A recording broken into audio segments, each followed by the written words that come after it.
And can you, let's see, we're looking live on Facebook.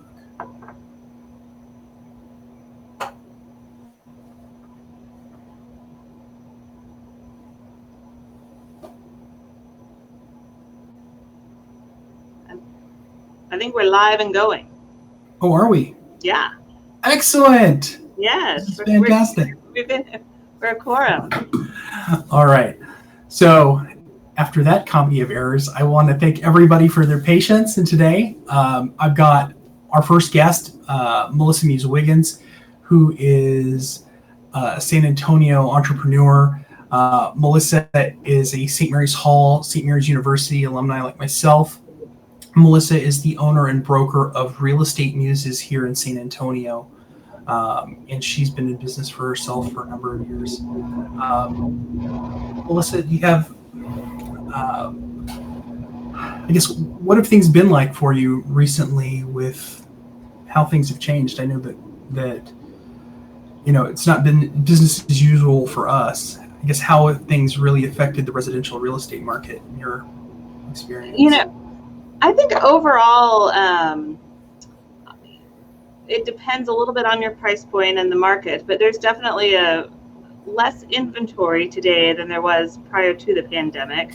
But that can be a mixed blessing in that there are great opportunities for folks that need to buy and need to sell. But overall, I would say that while there were a few weeks where people were a little intimidated to go out and go house hunting, people seem to really have had a new interest in getting out and getting to look at things. And, one of the challenges of the pandemic has been access into homes. People don't want to have folks inside their house, and folks, other buyers haven't really wanted to get out and physically go and look. So we've had an opportunity to connect with our clients and virtually and do all sorts of neat video FaceTime tours, Zoom tours, and different technology that kind of has allowed us to operate as business as unusual, I suppose. No, I think that's a good point. I know that, you like myself, we put out a lot of content directed towards our audiences online, but using that same technology to allow people to see homes is definitely, it's different. But are people making decisions to make offers on properties just based on those virtual kinds of tours or online tours? They are, and in other parts of the country where there's been a total shutdown and there's been really no one in or out of houses, that certainly is the case. We're lucky here in San Antonio that real estate wasn't early on deemed as essential, and so we were able to do those transactions and conduct business in this manner. But I have had now my showing appointments basically are virtual. I've got an out-of-town client who's had a stop movement order because of the military not moving them yet. We've been able to connect online via FaceTime, and I walk through the house much like we would walk through it together. And you miss some of the things like, what does a house smell like? Where is it located? Like all the little nuances of being there in person. So we try and convey that to them as best we can. But for sure, there's still business being transacted virtually. Understood. No, but it's true. I never really thought about the other, the tactile and other sensory senses that we use when, like, inspecting a home. What did it smell like? And but it does matter. But it's definitely interesting. I've seen third parties advertise more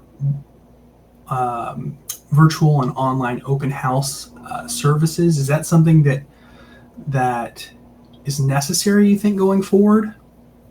So that's always been a technology that we have kind of embraced early on. So for us, that was not a game changer where we had to go run out and get new videos and virtual tours, because we were already offering that to our clients to begin with. But I do think that as we move forward, some of the positive changes in this have been additional photos within our multiple listing service. So that allows the buyer access into different views and vantage points, and to kind of bridge that gap of not being able to see it in person. So I hope that will continue. And then I also do hope that the virtual, to some element, stays, because I think it's very helpful when you're marketing a home to be able to, or when you're buying a home, to sit in front of your computer, halfway across the world and watch a video tour of the home. It makes a better first, in real person showing, when that can actually be the case. Right. And Melissa, you work a lot with relocations and military people moving to San Antonio. Is that correct? Yes, we do have a good portion of our business, just by the nature of San Antonio being such a military-centric community, that we do help a lot of people coming in and out of the installations here buy and sell. So that they have been the bulk of my remote tours. Understood. Yeah, no, that makes sense, and that would be a tool that, I guess that's why you had that infrastructure and you were used to doing that, is that you were used to dealing with people that can't be there, so you have to be their eyes and ears and nose and what have you.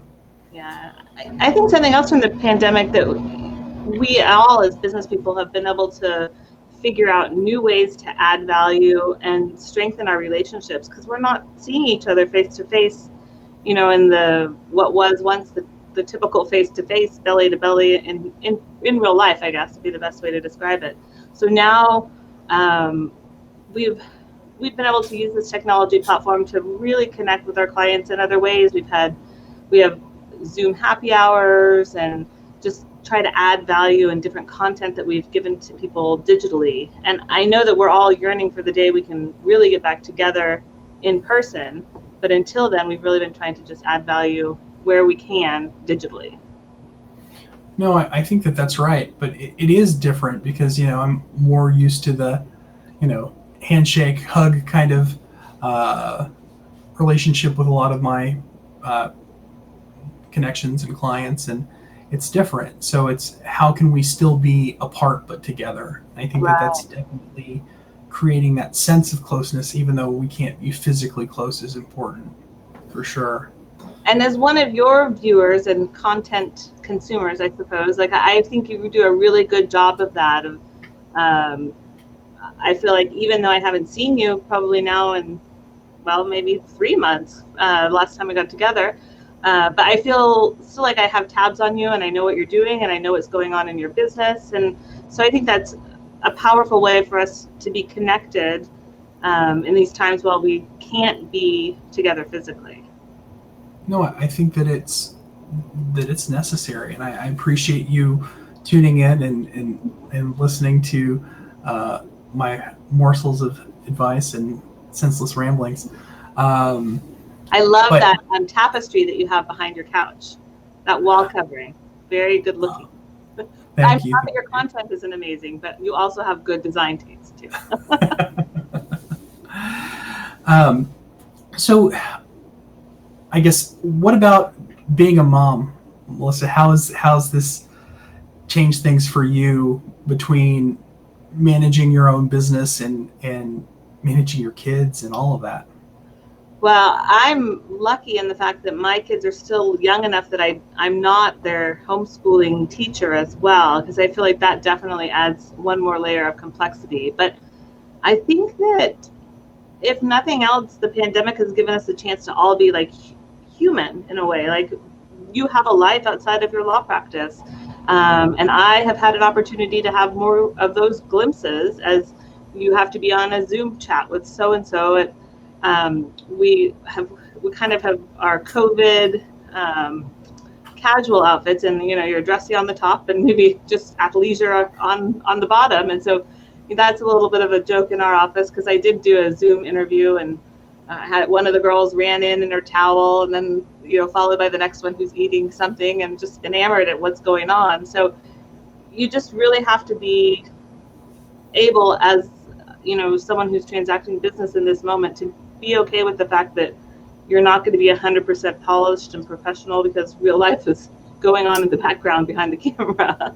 No, I think it's absolutely true. I was totally ambushed about a week ago by my Great Pyrenees puppy when I was trying to give one of my Tuesday Thursday live videos, and it, ripped the microphone out of my ears and all of that stuff. So it happens. Um, but I think it also makes people like more relatable. Like you said, I think it shows an additional dimension that people may not see. Right. 'Cause I know the man in the blue suit, so I would think it would be great to see the Pyrenees puppy give you a run for your money. Like, who's going to end up with the Absolutely. microphone? Right? And that's why I have the blue jumpsuit, because it's Right? a little strange sitting around in a coat and tie when Nobody there's was nobody else jealous. here. Right. Yeah. And then I guess,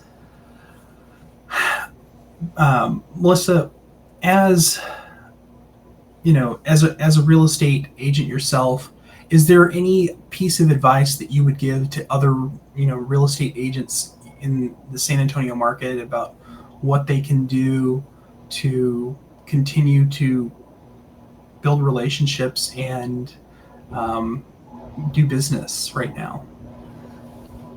So now is we've all been blessed with the gift of time, and in some way or another, our lives have slowed down, so we now have the opportunity to hone our craft, to become more educated, to really add value to our clients' lives, and to make sure that they know that it's not just about the transaction, that we really care what's going on in their lives. We've had the opportunity to do some audits just on with our clients. We had little check-in meetings of, hey, this is the current mortgage rate. Do you know what kind of equity you have in your home? Are you thinking of doing some home improvements? So really just connect with people and add value beyond the sale, because at the end of the day, the real estate transaction is arguably one of the most expensive and largest purchases or sales that will happen in someone's life. So it's important to treat it as such, and it needs a review every now and then, and just say, hey, how am I doing with my physical, tangible real estate asset? So we've really tried to do that the past few weeks, just add value to our clients and add value to our knowledge base as well. Oh, for sure. And I think you and I have a very similar philosophy. It's we build uh, customers, clients for life. I'm not in for a one assignment project for somebody. I want to build a relationship. I want to help them in all aspects of their business and provide support either through my service or by referring them other professionals that they can do business with, um, because I want to have that long term relationship, and I want them to refer me to their friends and family, and it's not about a once and done kind of thing where I feel that that's very par for the course in real estate. Some people, they see their realtor once and they have no idea what happens after the date of closing. Right. And so we really try hard to have that relationship that the client needs, 5 years from this time they buy or sell, and, to a lifetime, because in truthfulness, like, anyone could sell you something, but if you have a really trusted advisor and someone to help guide you through this transaction, much like you want to have a full scope and a full idea of what people's goals are and how you can help them create wealth and build their legacy. Absolutely. Um, I guess right now, are you helping folks or bringing the attention? You mentioned interest rates being low and potentially getting some of your clients to refinance. Is that something that you're seeing a lot of right now? I think the mortgage industry in general has seen quite an uptick in refinances, because a lot of people, even that bought a couple years ago, have equity and the ability to secure a new rate. So if nothing else, just a conversation with me would lead them down the path of, okay, do I want to contact a mortgage broker to refinance? Do I want someone to come in and maybe do a renovation loan so I can improve some of the things and stay where I am? Or do I want to cash in my equity for a different property somewhere else? So it's fun to get to be a part of that housing, you know, that housing decision of people, where love it or list it, I suppose, in some ways. Yeah, no, absolutely. No, that's definitely a great point, because I know that we touch base with a lot of our planning clients every 3 to 5 years because life changes. Like they could have larger families and they need more space. So that's not, that love it or list it situation Yeah. totally makes sense. Yeah. So we all had to make lemonade out of lemons during the pandemic, and even though we can't physically be, business as usual, we really, I think all of us, and that would be my advice to any entrepreneur, is to try and find the add value that you can in this situation, because it's certainly there. You might have to dig for it a little bit, but at some point, and hopefully not the too distant future, we'll go back to life as it was, and we will have, if you don't take advantage of this opportunity of a little bit different way of business, it will be gone. No, absolutely. I think that now is the time where, if you're working and you're doing all of the things that you need to do and taking the extra steps, future business is yours. Those that aren't are going to be left behind. So for sure. Well, I know I've kept you on for a bit longer with all of the technical difficulties, but any final comments, Melissa? I just want to say thank you to you, and how much I enjoy you as a professionally and personally. I think you're just a really great guy, and you're a really sharp attorney and businessman. So thank you very much for the opportunity to be in your circle and to get to work with you and collaborate. I really appreciate that. Thank you very much. It's absolutely my pleasure, Melissa. Melissa Muse Wiggans of Real Estate Muses here in San Antonio, for all of your residential real estate needs. So, all right, everybody. I hope you all have a great rest of your Tuesday afternoon, and be safe. Thank you. Looking forward to seeing you in person soon. Soon, absolutely. Take care. Bye, guys. Thank you.